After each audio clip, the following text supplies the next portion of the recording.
할렐루야. 우리 앞뒤 좌우로 한번 인사하실까요? 사랑합니다. 축복합니다.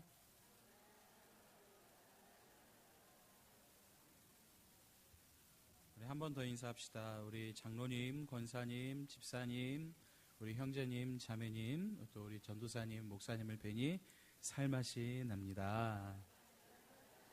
살맛이 납니다.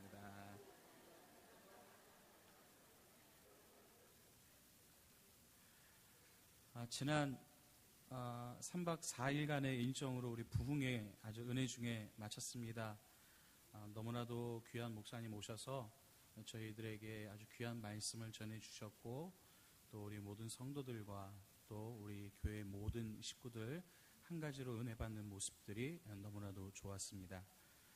특별히 부족한 종에게도 하나님께서 성령으로 만져주셔서 한 시간 매 시간 눈물 없이 듣지 않았던 적이 없었던 아주 귀중한 부흥이었었습니다. 한 가지 본받고 싶은 부분들이 있었어요.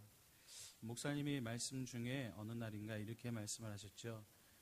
내러티브 설교에 대한 부분을 이야기를 해주셨어요.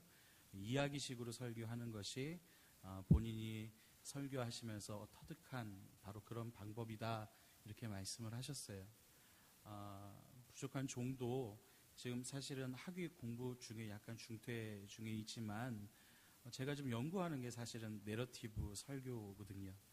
그래서 강해 설교와 내러티브 설교, 즉 이야기식 설교를 통해서 어떻게 하면 하나님의 말씀인 이 성경 말씀 강해로, 또 이것을 내러티브적인 관점에서 어떻게 설교를 하는 것이 정말 잘 전하는 설교일까, 그리고 하나님의 말씀을 어떻게 하면 잘 들릴 수 있게 할까, 그것이 항상 고민이고 숙제였습니다.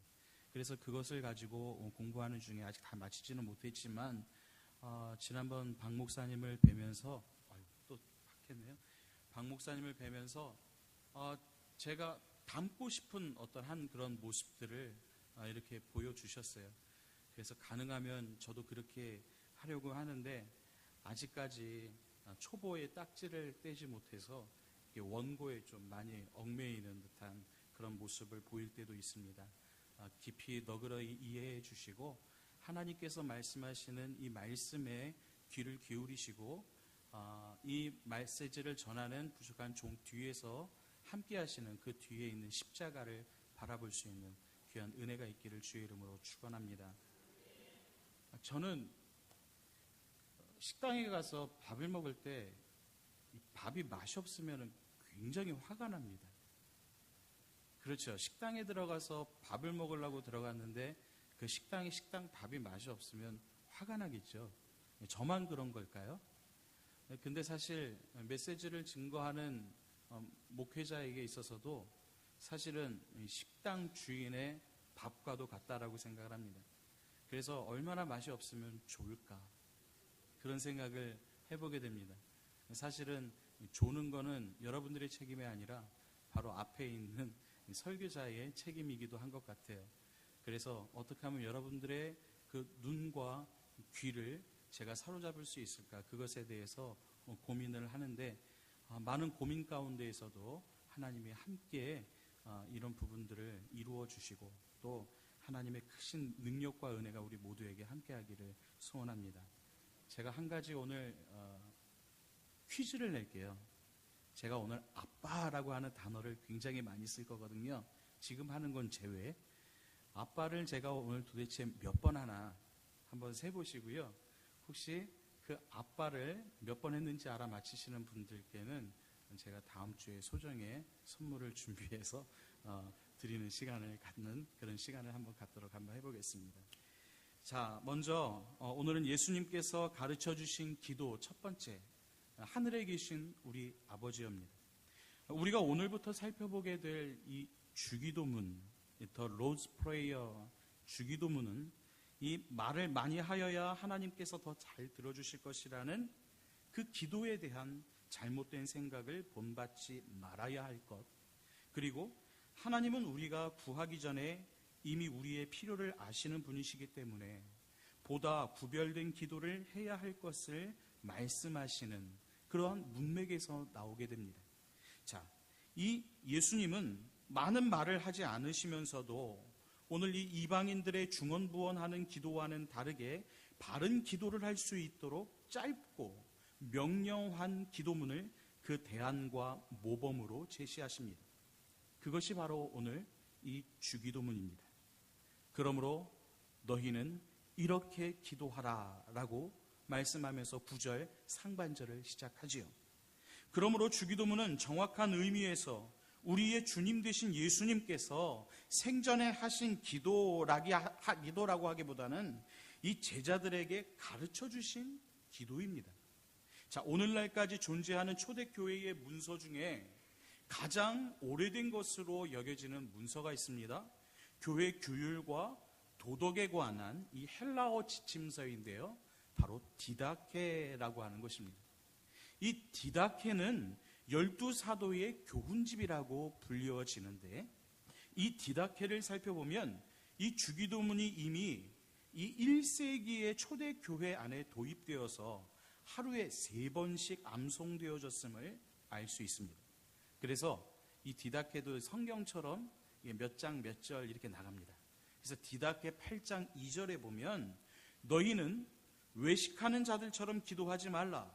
주님께서 복음서에서 명하신 대로 마땅히 기도해야 한다. 이렇게 말하고 난 후에 바로 주기도문이 바른 기도의 모범으로서 제시되어지고 있습니다.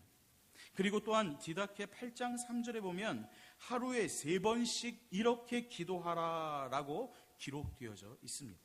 뿐만 아니라 4세기에 이르러서는요, 성찬식을 진행하기 전에 모든 성도들에 의해 주기도문이 함께 낭독이 되어졌었습니다. 그러니까 정확하게 어느 때부터인지는 모르지만 교회가 세례를 위한 교리교육의 일환으로 오늘 이 주기도문을 공식적으로 가르치기 시작했다는 말씀입니다. 그 전통은 오늘날에도 계속되어지고 있습니다. 자, 이러한 과정 속에서 기독교의 유일한 공동 기도가 되어버린 주기도문. 오늘 이 주기도문에 대해서 초대교회의 교부였던 터툴리안이라고 하는 분은 이 주기도문은 복음 전체의 개요요, 또 기도 중에 기도이며 기도를 가르치는 기도이다라고 말했습니다. 우리가 잘 알고 있는 종교개혁자 마틴 루터도요, 주기도문은 최선의 기도이고 하나님이 주신 선물이며 기도의 어머니이다라고 언급한 바가 있습니다. 그런과 동시에 루터는 또 그 당시 주기도문에 대한 잘못된 이해와 이 오용을 직시하면서 안타까움을 토로하기도 했습니다. 그래서 그는 주기도문은 세상에서 가장 큰 순교자이다.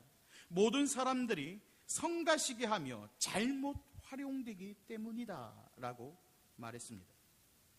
저는 이 말씀을 준비하면서요, 개인적으로 루터의 이러한 지적이 비단 그 시대에만 국한된다라고 보지 않습니다. 오늘날 우리 그리스도인들 역시도 단지 익숙하다라고 하는 이유만으로 주기도문을 주문으로 취급하지는 않는지 우리 자신을 한번 되돌아 보아야 하겠습니다. 모쪼록 근본 기회를 통해서 이 주기도문의 그 진정한 의미를 바로 이해하고, 그래서 하나님께서 가장 기뻐하시는 기도를 드리는 우리 모두가 되었으면 합니다. 자, 그래서 주기도문은 다음과 같은 구조로 이루어져 있습니다. 먼저 첫째로 기도의 대상을 부르는데요, 바로 하늘에 계신 우리 아버지여 라고 말하지요. 그리고 두 번째는 하나님을 위한 간구입니다. 자, 첫 번째 간구가 나오는데 바로 이렇게 기록이 되어 있습니다. 당신의 이름이 거룩히 여김을 받으소서. 두 번째 간구를 볼까요? 당신의 나라가 임하소서. 세 번째의 간구는 당신의 뜻이 하늘에서 이루어진 것 같이 땅에서도 이루어지소서. 이렇게 말합니다. 이것이 바로 하나님을 위한 세 가지의 간구로 되어져 있고요, 또 사람을 위한 간구도 나오게 됩니다. 그 첫 번째 간구가 바로 이겁니다. 오늘 우리에게 일용할 양식을 주소서. 두 번째 간구는 우리가 우리에게 죄 지은 자를 사하여 준 것 같이 우리 죄를 사하여 주소서. 세 번째 간구는 우리를 시험에 들게 하지 마옵시고 다만 악에서 구하옵소서. 그리고 마지막 네 번째는 성령으로 되어져 있습니다. 나라와 권세와 영광이 아버지께 영원히 있습니다. 이렇게 고백을 합니다.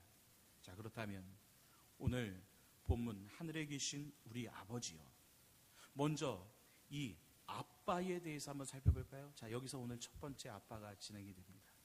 자, 우리가 주기도문을 대할 때에 헬라어 원문에서 가장 먼저 만나는 단어는 아버지라는 단어입니다. 바로 헬라어로 파테르라고 쓰는데요. 발음 잘 하셔야 됩니다. 잘못하면 빠테루가 돼가지고 이렇게 깨어났습니다. 파테르라고 합니다. 파테르. 그러나 이 단어에 대한 보다 더 정확한 번역은 바로 아빠입니다. 왜냐하면 헬라어의 파테르가 히브리어의 아부라고 하는 단어에서 왔어요. 이 아부라고 하는 말은 아버지라고 하는 뜻이거든요. 우리가 이 아부를 어디에서 들으셨나요? 바로 우리의 믿음의 조상 아브라함에서 볼 수가 있죠. 바로 열국의 아버지라고 하는 뜻을 가지고 있는 바로 이 아부입니다. 이 아부라고 하는 말과 또 아람어, 즉 예수 그리스도께서 그 당시에 쓰셨던 언어가 바로 이스라엘 나라 사람들이 쓰던 언어가 바로 아람어인데, 이 아람어의 아빠라고 있습니다. 자, 이 아빠, 한글 개역에서는 아바로 번역이 되었고요. 오늘날 우리가 보는 개역 개정 성경에서는 그냥 그대로 아빠라고 번역을 합니다. 이 번역할 때에 쓰는 단어가 오늘 예수님 당시에 팔레스타인에서는 이 아람어를 사용했기 때문입니다. 여기에서 언급된 이 아바라고 하는 이 아람어는 오늘날 우리가 사용하고 있는 아빠와 똑같은 말입니다. 그럼으로써 어린 아이가 아버지를 향해서 거리감 없이 부르는, 다시 말해서 그들의 아버지에 대한 확고한 사랑과 친근감, 그리고 믿음과 신뢰를 동반한 애정입니다. 그래서 개역 개정판에서는 아예 아빠로 번역을 해 놓았지요. 이 아빠는 예수님이 이 땅에 계시는 동안 즐겨 사용하셨던 하나님에 대한 독특한 호칭이었습니다. 그래서 이 아빠라는 이 용어는 구약의 선지자나 그 당시 유대인들은 전혀 사용한 적도, 그리고 사용하지도 않는 하나님에 대한 전혀 새로운 호칭이었습니다. 대부분의 유대인들은 거룩한 하나님, 초월적 하나님에 대한 큰 경외심을 가지고 있었기 때문에 하나님을 이렇게 친근하게 부를 수가 없었어요. 그러므로 예수님께서 하나님을 아빠라고 부르신 것은 그 당시의 상황으로는 매우 혁명적인 일이었습니다. 이렇게 예수님께서 하나님을 아빠라고 부르신 것은요, 무엇보다도 자신이 하나님의 아들이라는 것을 인식하고 계셨기 때문입니다. 예수님은 영원 전부터 하나님과 아버지와 아들로서 아주 독특한 관계를 유지해 오셨습니다. 그러므로 예수님은 세상에 계셨을 때에도 자연스럽게 하나님을 아빠라고 부를 수 있었습니다. 그런데 더욱 더 중요한 것은 예수님께서 제자들에게 하나님을 향해 아빠라고 부를 것을 가르치셨다라고 하는 사실입니다. 예수님은 이렇게 하심으로써 제자들을 자기의 하나님과의 독특한 관계 안으로 끌어들이신 것입니다. 다시 말해서 예수님은 제자들에게 기도의 첫 마디를 아빠라고 시작하게 하심으로써 이 기도를 하는 새로운 하나님의 백성들이 하나님의 자녀들로서의 분명한 자기의 이해를 가지고 기도할 것을 의도하신 것이었습니다. 한편 우리는 바울 사도의 서신을 통해서 초대교회의 그리스도인들이 예수님의 가르침을 따라 계속해서 이 아빠라고 하는 호칭을 사용했음을 알 수가 있습니다. 바울 사도는 로마서 8장 15절과 갈라디아서 4장 6절에서 아람어를 음역한 헬라어 아빠, 그대로 이 아빠를 먼저 쓰고 헬라어를 사용하는 독자들에게 그 아빠가 무슨 뜻인지를 설명하기 위해 오늘 이 아버지, 파테르라고 하는 말을 덧붙였습니다. 즉 아람어인 아빠를 번역해 놓은 것입니다. 따라서 이를 직역하면 아바 곧 아버지입니다. 한글 개역에서는 아바 아버지로, 그리고 개역 개정에서는 아빠 아버지로 번역을 했습니다. 그렇다면 오늘 바울 사도가 헬라어를 사용하는 이방인 그리스도인들에게 아람어인 이 아빠라는 말을 굳이 쓴 이유는 과연 무엇일까요? 그것은 바로 이 호칭이 모든 그리스도인들이 따라해야 할 것이었기 때문입니다. 그는 아빠라고 하는 이 말이 얼마나 중요한지를 잘 알고 있었어요. 그래서 그는 예수님께서 하나님을 향해 즐겨 사용하신 이 독특한 아람어의 호칭을 이방인 그리스도인들에게 사용하기를 주저하지 않았을 뿐 아니라 그들도 역시 아빠라고 하는 이 아람어에 익숙해지기를 기대했고 그것을 사용하길 원했던 것입니다. 정리하면 이 아빠라고 하는 단어는 예수님에 의해 선포되었고 예수님의 삶을 통해서 보여졌으며 그 후에 예수님을 믿는 자들에 의해서 체험되었던, 그리고 하나님과의 새로운 관계를 표현하는 것이었습니다. 자, 그렇다면 두 번째로 하늘에 계신이라는 표현이 나옵니다. 자, 마태 기자는 하나님을 아빠라고 부르는 것이 무슨 의미를 포함하고 있는지를 더욱 분명하게 하기 위해 하늘에 계신이라는 말을 덧붙여 놓았습니다. 그렇다면 오늘 하늘에 계신다라고 하는 이 말은 무슨 뜻일까요? 이 말은 하나님의 초월성, 즉 거룩성을 의미하는 것입니다. 이 거룩성을 강조하는 말이에요. 따라서 하늘에 계신다라고 하는 이 말은 지리적 위치라기보다는 절대적인 주권을 하나님이 계시는 곳이라기보다는 그분의 속성과 그분의 하시는 일을 가리키는 말이었습니다. 따라서 아빠가 하나님의 친근감을 강조한 말이라면 하늘에 계신다라고 하는 이 말은요, 하나님의 거룩성을 강조한 말이라고 할 수 있습니다.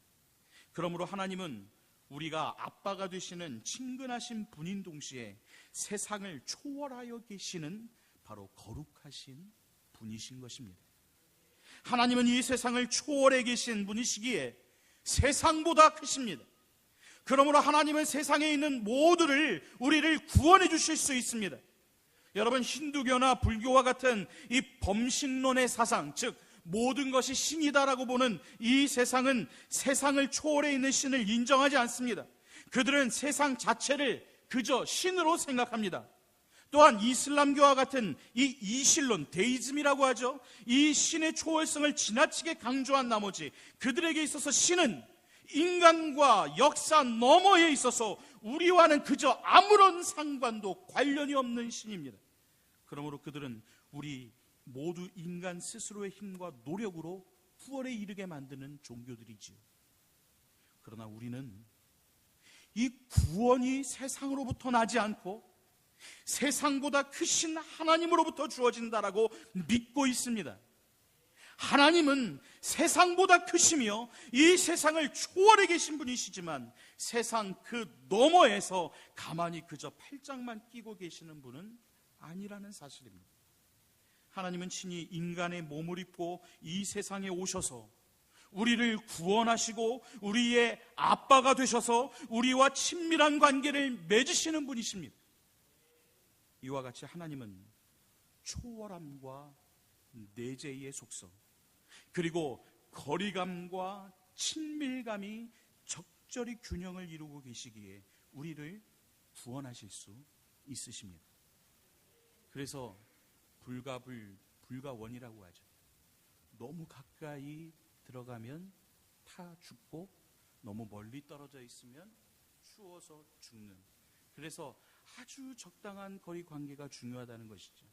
어떻게 보면 우리는 많은 분들과 좀 이렇게 연세가 있으신 분들이나 이 친근감과 거리감을 적절하게 조율할 줄 알아야 이것이 그 사람이 그 세상을 살아나가는 방법이라고들 많이 얘기합니다. 또한 교역자들 사이에서도 담임 목사님과 부교역자 혹은 담임 목사님과 성도들의 관계도 너무 가깝거나 너무 멀리 떨어져 있으면 문제가 되죠. 그래서 불가원이라는 말이 있을 겁니다. 세 번째, 우리입니다. 또한 마태 기자는 이 아빠라는 호칭에 우리라는 말을 첨가했습니다. 이는 주기도문을 교회 공동체에서 예배 의식에 사용하기 위해서 추가한 것입니다. 기도를 들으시는 하나님은 하늘에 계신 우리 아빠이십니다. 우리 아빠라는 이 말은 하나님께서 교회 공동체의 아버지가 되신다는 것을 의미한다고 분명히 말씀드렸지요. 하나님은 성도 개인의 아빠도 되시지만 동시에 교회 공동체의 아버지이십니다. 어떤 사람들은 기도할 때에 하나님을 자기만의 아버지로 생각하고 혹 이기적인 요청을 하는 경우가 있습니다. 그러나 이러한 이기적인 기도는요, 하나님이 교회 공동체의 아버지라는 사실을 잊고 하는 기도입니다. 하나님께서는 개인이 잘 되기를 원하시지만 또한 모든 성도가 함께 잘 되기를 원하십니다. 그러므로 우리들은 기도할 때에 항상 교회 공동체의 입장에서 전체의 유익을 위해서 기도할 수 있어야 합니다. 말씀을 맺겠습니다. 우리가 주기도문을 고백함에 있어서 무엇보다도 그리고 우선적으로 중요한 것은 우리의 기도 대상이 누구이고 또한 그분이 어떤 분이신지에 대해서 바로 아는 것입니다. 먼저 첫째, 우리는 기도할 때에 우리의 기도를 들으시는 분이 아빠라는 사실을 기억해야 합니다. 그렇다면 우리는 사랑하는 자녀가 아빠에게 나아가듯이 친근감을 가지고 하나님께 나아갈 수 있습니다. 자, 두 번째, 그리고 우리는 기도할 때에 우리의 기도를 들으시는 분이 하늘에 계신 거룩한 분이라는 것을 기억해야 합니다. 우리가 이 사실을 기억할 때에 우리는 경외하는 마음으로 기도할 수 있습니다. 마지막 세 번째로, 또한 우리는 기도할 때에 우리의 기도를 들으시는 분이 교회 공동체, 즉 우리의 아버지라는 사실을 기억해야 합니다. 우리가 이 사실을 기억할 때에 우리는 개인만을 위한 기도에서 벗어나서 교회 공동체 전체의 유익과 평화를 위해 기도할 수 있게 되어질 것입니다. 자, 이렇듯이 오늘 우리가 이 예배 전체를 마친 이후에 또한 주님께서 가르쳐 주신 기도로 예배를 마칠 겁니다.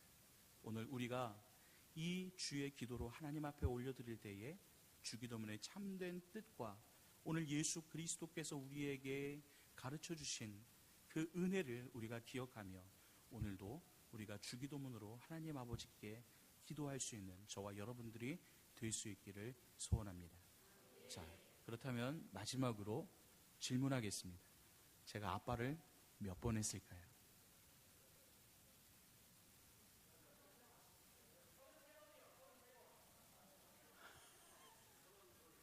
서른둘, 서른셋, 28, 29. 제가 정답을 말씀드리겠습니다. 자, 잠시만요. 네. 누가 32번이라고 그러셨나요? 네, 맞습니다. 32번입니다. 왜냐하면 아바 혹은 아까 아람어의 아바까지 치면 32번입니다. 그 두 개를 빼면 그거 두 번 하고 그 다음에 아까 제가 원고를 읽으면서 아빠를 한 번 제가 더 불렀어요. 그러다 보니까 원래는 제가 31번이나 혹은 29번이 돼야 되는데 그 아빠까지 치니까는 32번이 맞는 거죠. 네, 장로님 감사합니다. 다음 주에. 자, 이 시간에 잠시 기도하고요. 우리가 또 하나님 앞에 또 찬양하는 시간을 갖겠습니다. 사랑의 하나님 감사합니다. 오늘 하나님께서 우리에게 인도해 주신 놀라운 은혜의 말씀을 기억하며 오직 주 예수 그리스도